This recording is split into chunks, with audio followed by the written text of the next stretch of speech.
نماز کے حوالے سے حضرت عثمان رضی اللہ تعالیٰ عنہ سے روایت ہے کہ رسول اکرم صلی اللہ علیہ وآلہ وسلم نے فرمایا، جس نے یقین کر لیا کہ نماز حق ہے اور فرض ہے تو وہ جنت میں داخل ہوگا۔ حضرت ابو ذر رضی اللہ تعالیٰ عنہ کا بیان ہے کہ حضور اکرم صلی اللہ علیہ وآلہ وسلم سرما کے موسم میں جب درختوں سے پتے گر رہے تھے تو باہر نکلے۔ آپ علیہ السلام نے ایک درخت کی 2 شاخوں کو پکڑ لیا۔ ابو ذر رضی اللہ تعالیٰ عنہ فرماتے ہیں کہ شاخ سے پتے گرنے لگے اور پھر رسول اللہ صلی اللہ علیہ وآلہ وسلم نے فرمایا کہ ابو ذر، مسلمان بندہ جب نماز اس مقصد سے پڑھتا ہے کہ اس سے اللہ تعالیٰ کی رضامندی حاصل ہو جائے تو اس کے گناہ اسی طرح جھڑ جاتے ہیں جس طرح یہ پتے درخت سے جھڑتے جا رہے ہیں۔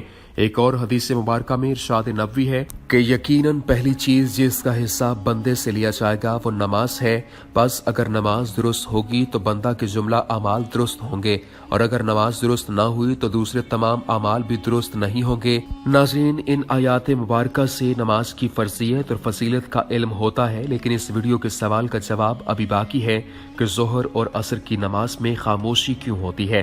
قرآن حکیم کی سورۃ الاسراء میں اللہ عز و جل نے فرمایا ہے کہ کہہ دو اللہ کہہ کر پکارو یا رحمان کہہ کر پکارو، جس نام سے پکارو سب اسی کے عمدہ نام ہیں، اور اپنی نماز میں نہ چلا کر پڑھ اور نہ بالکل ہی آہستہ پڑھ، اور اس کے درمیان راستہ اختیار کر۔ ان آیات میں ہمیں درمیانی راستہ اپنانے کا حکم دیا گیا، کیونکہ شروع میں جب مسلمان نماز پڑھتے تو ساری نمازوں میں اونچی آواز سے قرات کرتے تھے اور کفار کو یہ پسند نہ تھا، لہٰذا وہ مسلمانوں کے قریب آ کر شور و غل کرتے، سیٹیاں بجاتے اور مسلمانوں کو نماز ادا نہیں کرنے دیتے۔ اللہ اور حضور اکرم صلی اللہ علیہ وآلہ وسلم کی شان میں نازیبا کلمات کہتے، گستاخی کرتے اور توہین کرتے تھے۔ اس لیے اللہ تعالیٰ نے مسلمانوں کو حکم دیا کہ نہ تو اتنی اونچی آواز میں پڑھو کہ کفار سن لیں اور بے ادبی اور گستاخی کریں، اور نہ اتنا آہستہ پڑھو کہ تم خود بھی نہ سن سکو، لہٰذا درمیانی آواز میں قرات کر لیا کرو۔ تیسری بات یہ کہ فجر اور عشاء کے وقت کفار سوئے ہوتے ہیں اور مغرب کے وقت کھانے پینے میں مشغول ہوتے تھے، اس لیے ان 3 اوقات میں حکم دیا کہ جہرن نماز ادا کی جائے، مطلب کہ اونچی آواز میں، کیونکہ کفار ان اوقات میں کھانے پینے اور سونے میں مشغول ہوتے تھے۔ ظہر اور عصر کے وقت کفار دن بھر گھومتے رہتے تھے، اس لیے ان نمازوں میں آہستہ آواز سے پڑھنے کا حکم دیا گیا تاکہ کفار مسلمانوں کو تنگ نہ کر سکیں اور قرات کی آواز سن کر سیٹیاں اور شور و غل نہ کریں۔ ان نمازوں کو سری نماز کہا جاتا ہے۔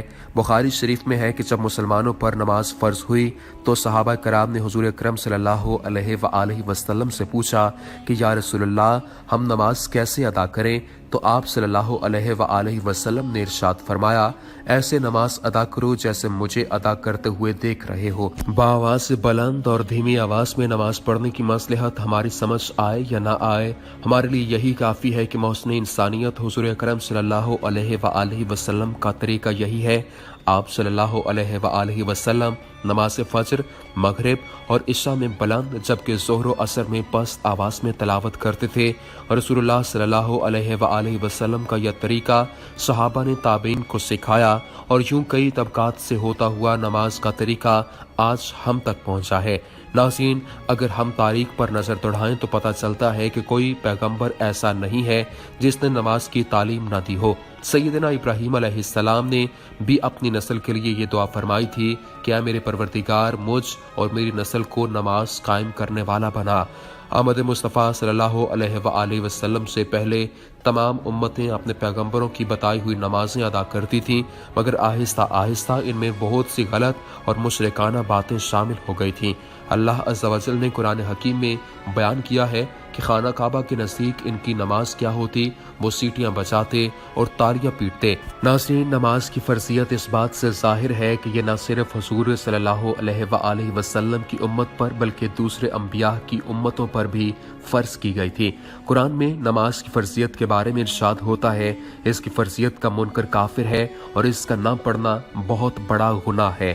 شریعت اسلامی میں ہے کہ بچوں کو 7 سال کی عمر میں نماز کا حکم دیا جائے اور 10 سال کی عمر میں نماز پڑھنے پر سزا دی جائے۔ نماز کی ادائیگی جنت میں داخلے اور اللہ کے دیدار کا باعث ہے۔ فرمان نبوی صلی اللہ علیہ وآلہ وسلم ہے کہ تم یقیناً اپنے رب کو ایسے ہی دیکھو گے جیسے تم بغیر بھیڑ بھاڑ کے چاند کو دیکھ رہے ہو۔ اس کی تیاری کے لیے اگر تم فجر اور عصر کی نماز پابندی سے پڑھ سکتے ہو تو پڑھا کرو۔ اللہ عز و جل سے دعا ہے کہ وہ ہمیں پنجگانہ نماز ادا کرنے کی اور قائم کرنے کی توفیق عطا فرمائے، آمین۔ وآخر دعوانا ان الحمدللہ رب العالمین۔ ناظرین، اس طرح کی مزید ویڈیوز دیکھنے کے لیے ڈسکرپشن میں دیے گئے لنکس پر کلک کریں یا پھر ہمارے چینل کو وزٹ کریں۔ اللہ ہمیں دینی علم سیکھنے اور پھیلانے کی توفیق عطا فرمائے، آمین۔ وآخر دعوانا ان الحمدللہ رب العالمین۔ اگر آپ کو ہماری آج کی ویڈیو پسند آئی ہے تو کامنٹ باکس میں اپنی قیمتی رائے سے ضرور آگاہ کیجیے، اور اگر آپ نے ابھی تک ہمارے یوٹیوب چینل کو سبسکرائب نہیں کیا تو ابھی سبسکرائب کریں اور بیل کے بٹن کو بھی دبائیں تاکہ آپ تک دینی اور معلومات سے بھرپور ویڈیوز بآسانی پہنچ سکیں۔ شکریہ۔